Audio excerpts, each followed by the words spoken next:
माइ गायदोंमोनलाय बिसोर हिनजावफ्रा माइ गायनायावहायनो जादों बिस्रा ने होमबा बे हौवाना मा नाम होनदोंमोनलाय फरकास फरकास बेथ' गैखाला जाहैबाय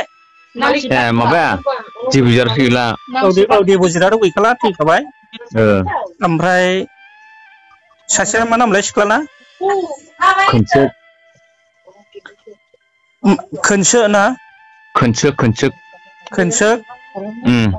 ओमफ्राय सासेना बेटारि दे होमबा आङो बेखौनो खबर लाहरनो नागिरदों ओमफ्राय माबायावहाय इउटुबावहाय होनो नागिरदों नालाय आं एड्रेसखौ मोजां मोनथियाखै नालाय ओंखायनो नोंनावहाय सोंहरदों आङो दे होमबालाय दे